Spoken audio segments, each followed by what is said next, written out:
Počasie. Mohli by ste byť televíznou rosničkou?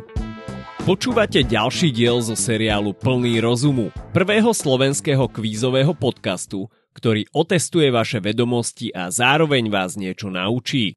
Poďme na to! Otázka číslo 1. Aká je hlavná zložka atmosféry, ktorá je zodpovedná za tvorbu počasia? Po A kyslík, po B vodná para, alebo po C oxid uhličitý.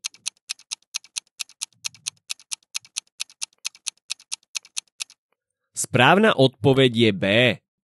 Vodná para je jedným z kľúčových faktorov ovplyvňujúcich počasie a je neoddeliteľnou súčasťou atmosféry. Je taktiež dôležitá pre tvorbu oblakov, zrážok a iných meteorologických javov. Vyššie množstvo vodnej pary zvyčajne znamená vyššiu vlhkosť, ktorá môže mať významný vplyv na pocitovú teplotu v daný deň. Otázka číslo 2. Ktorá z týchto oblastí má najväčšiu priemernú ročnú teplotu? Po A púšť, po B polárny región, alebo po C tropická oblasť.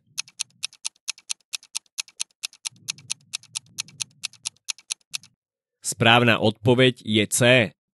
Tropická oblasť má najväčšiu priemernú ročnú teplotu, pretože sa nachádza blízko rovníka, kde slnečné žiarenie dopadá priamočiaro a intenzívne. Vznikajú tu tiež tropické cyklóny, ktorých priemer tvorí zväčša niekoľko 100 kilometrov a dosahujú rýchlosť viac ako 120 km za hodinu. Otázka číslo 3. Ktorý z týchto meteorologických javov je sprevádzaný silnými nárazmi vetra a množstvom zrážok? Po A tornádo, po B orkán, alebo po C búrka.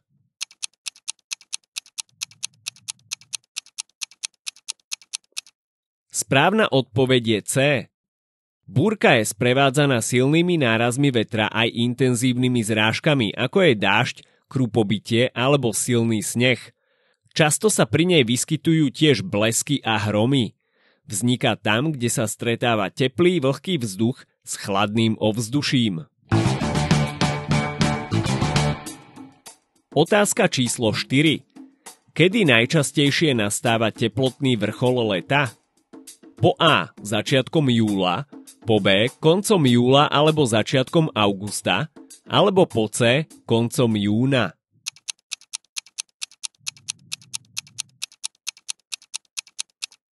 Správna odpoveď je B. Na Slovensku sa teplotný vrchol leta zvyčajne vyskytuje v mesiacoch júl a august. Tieto mesiace majú najvyššie priemerné teploty a najdlhšie slnečné dni. S tým súvisí aj najvyššie zaznamenaná teplota v histórii Slovenska z 20. júla 2007 v Hurbanove, kde teplomer ukázal 40,3 stupňa Celzia. Otázka číslo 5. Ktorá z týchto vrstiev atmosféry je najbližšia k povrchu Zeme? Po A stratosféra, po B troposféra, alebo po C mesosféra.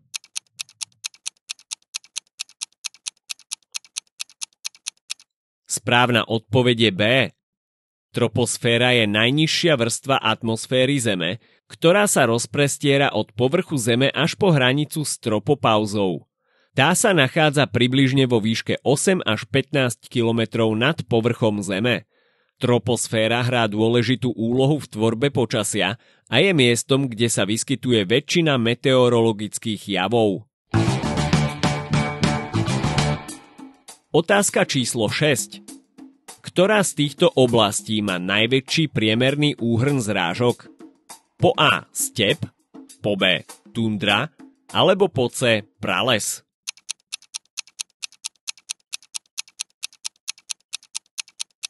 Správna odpoveď je C. Pralesy majú obvykle vysokú zrážkovú činnosť počas väčšiny roka. Tieto zrážky môžu byť náhle a intenzívne, čo môže spôsobiť rýchle zmeny počasia a vytvárať zložité ekosystémy, ktoré sú schopné rýchlo absorbovať a odvádzať vodu. Okrem toho má prales vlastné špecifické mikroklimatické podmienky. Tie sú ovplyvnené jeho vegetáciou a geografickou polohou. Otázka číslo 7. Ktorý meteorologický jav vytvára kryštáliky ľadu v podobe jemného snehu?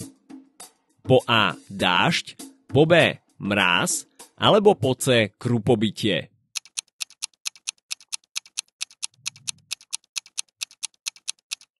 Správna odpoveď je B.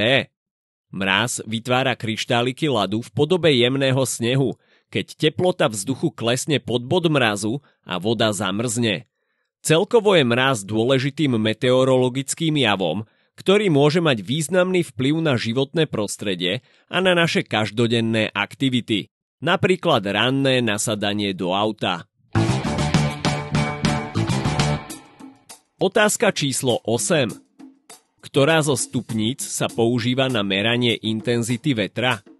Po A. Beaufortova stupnica, po B. Richterová stupnica, alebo po C. Fujitova stupnica?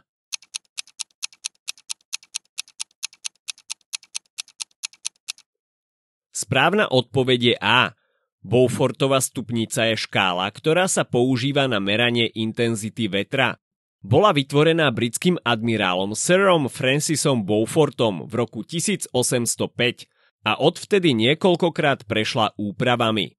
Beaufortova stupnica poskytuje hodnoty od 0 do 12, pričom každé číslo zodpovedá určitému rozsahu rýchlosti vetra a ďalším charakteristikám, ako sú napríklad škodlivé účinky vetra alebo veľkosť vln. Otázka číslo 9. Čo spôsobuje vznik oblakov? Po A. Kondenzácia vodnej pary, po B. Vyparovanie slanej vody, alebo po C. Vyparovanie sladkej vody?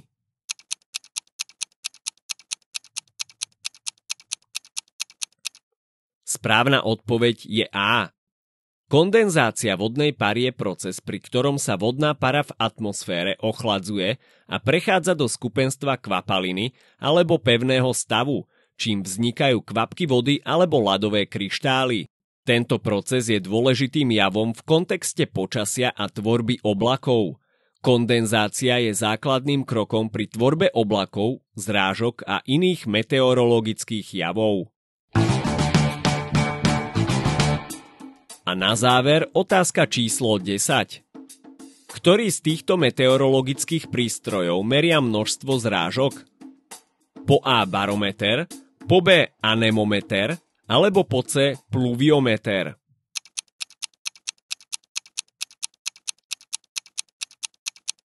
Správna odpoveď je C. Pluviometer je dôležitým nástrojom v kontexte počasia, ktorý umožňuje meranie a monitorovanie množstva zrážok padajúcich na povrch Zeme. Tieto údaje poskytujú cenné informácie pre rôzne odvetvia, ktoré sa zaoberajú environmentálnymi alebo klimatickými zmenami. Podcast Plný rozumu vám prináša lifestyleový online magazín Plný elánu.sk, kde nájdete zaujímavé články. Ak sa vám tento podcast páči, dajte nám odber na Spotify, zanechajte recenziu alebo sledujte Plný elánu na Facebooku či Instagrame. A teraz pustite si ďalšiu epizódu a preverte svoje vedomosti.